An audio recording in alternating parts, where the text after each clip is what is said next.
기껏 모아놓은 귀한 600명 구독자님들 떨어져 나갈까봐 제가 좀 고민 중입니다. 그런데 이런 거 조금 알고 있으면 어디 가서 아는 척, 잘난 척 할 수 있습니다. 안녕하세요. 닥터 전미경입니다. 제가 오늘은 저번 시간에 이어서 이 책에서 좋은 구절 좀 읽어드리려고 합니다. 이 역시 출판사 허락을 받았습니다. 청아출판사 관계자분께 감사드립니다. 먼저 책 읽기 전에 실존 철학에 대해서 조금 말씀을 좀 드리겠습니다. 빅터 프랭클의 로고세라피, 저번에 잠깐 말씀드렸죠. 의미치료라고 합니다. 실존 철학의 한 부류입니다. 실은 이 로고세라피는 심리학보다는 철학 쪽에 좀 더 가깝습니다. 그러니까 큰 실존 철학이 있고 거기에 빅터 프랭클의 로고세라피가 있는 겁니다. 그러니까 실존 철학자로 누가 있느냐? 키에르케고르, 니체, 하이데거, 샤르트르 이런 사람들이 있습니다. 모르셔도 됩니다. 이런 분들은 하나도 모르셔도 사는데 하등에 지장 없습니다. 저는 그냥 직업상 알 뿐입니다. 도대체 실존이 뭐냐 알 것 같기도 하고 모를 것 같기도 합니다. 그렇죠? 실존이 뭐냐면 나를 둘러싼 모든 것을 집어던지고 알몸 그 자체로서 세상과 마주하는 것을 말합니다. 그리고 세상이 부여한 가치 말고 존재로서 갖고 있는 너의 의미는 뭐냐, 가치는 뭐냐 이런 질문을 던집니다. 그리고 인간은 자유를 갖고 있으며 그 자유로 인해서 어떠한 일을 선택을 하고 그 선택한 결과에 대한 책임을 지는 존재라는 것이 실존 철학의 큰 기조입니다.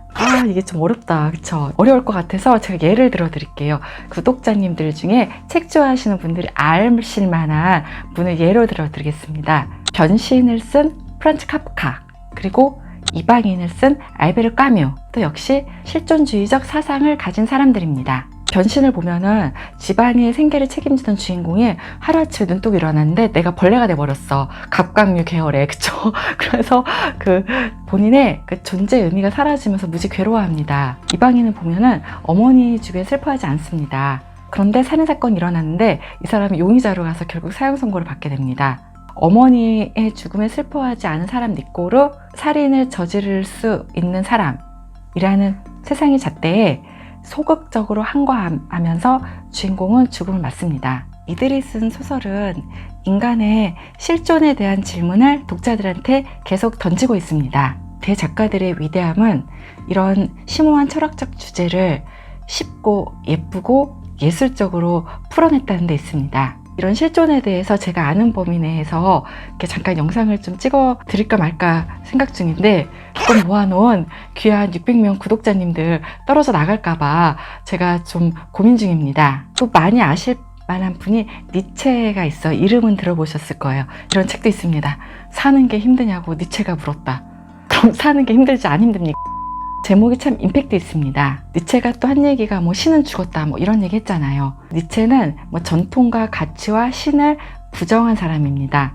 무조건 다 싫어! 부정한 건 아니고 새로운 창조를 위해서 이것저것 다 벗어던져보자 하는 그러한 의미로 부정을 한 사람입니다. 그런데 빅터 프랭클은 사실은 좀 종교적인 백그라운드가 있는 사람입니다. 유대인이었잖아요. 유대인의 탈무드 정신 이런 것들이 빅터 프랭클의 의미 세라피에 곳곳에 배어 있습니다. 의미를 창조하자는 게 아니고 의미를 발견하자는 게 빅터 프랭클의 입장이고요. 세상이 너에게 준 의미가 분명 있을 것이다. 이런 관점에서 접근을 합니다. 빅터 프랭클의 이런 생애와 사상에 대한 거를 조금 기본 지식을 갖고 이 책을 읽으시면 의미가 좀 다르게 들어오실 겁니다. 역시 어렵습니다. 구독자 수 뚝뚝 떨어지는 소리가 들리는 듯 합니다. 그런데 어디 가서 이런 것 좀 알고 있으면 잘난 척, 아는 척 할 수 있습니다. 그래서 제가 구독자 수가 좀 늘어나게 되면은 어려운 책 하나 잡아서 리뷰 한번 해드리겠습니다.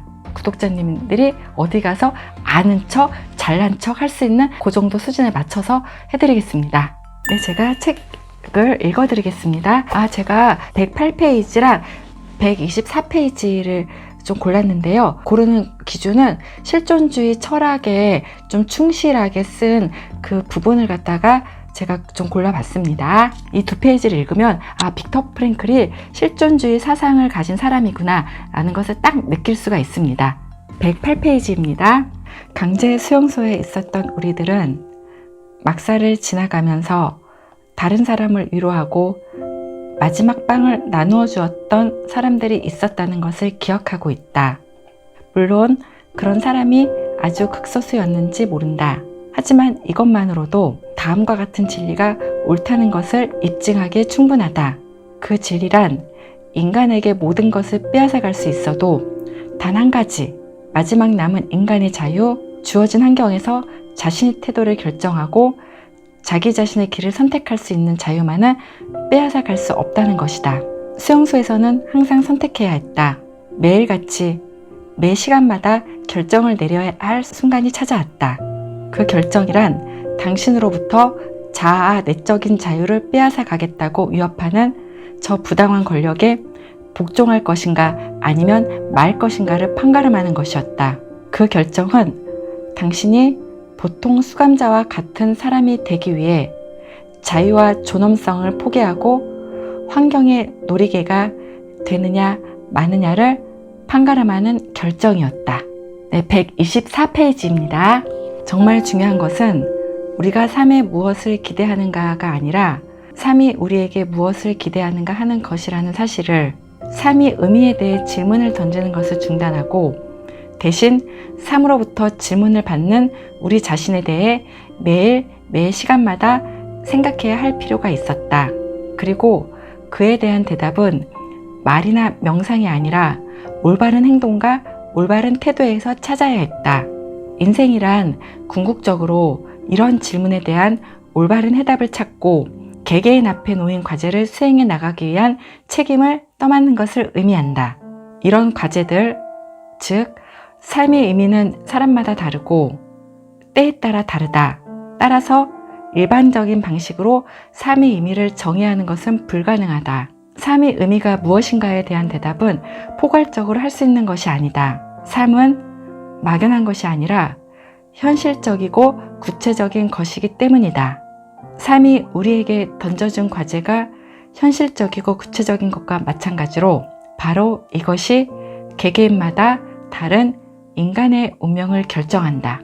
사실 빅터 프랭클은 정신과 의사나 심리학자로서도 훌륭하신 분이시지만 작가로서도 글도 상당히 잘 쓰시는 분이세요. 읽다 보면은 그 작가의 그 역량이 좀 보입니다. 저는 참 재밌게 읽었습니다. 제가 저번 시간과 이번 시간에 맞춰서 빅터 프랭클의 죽음의 수용소에서 소개를 해드렸습니다. 좀 재밌게 들으셨나요? 재미는 무슨, 그쵸? 좀 쉽게 설명을 좀 해드려야 되는데 저는 또 다음 시간에 찾아뵙겠습니다. 구독, 좋아요, 알람 설정까지 부탁드릴게요.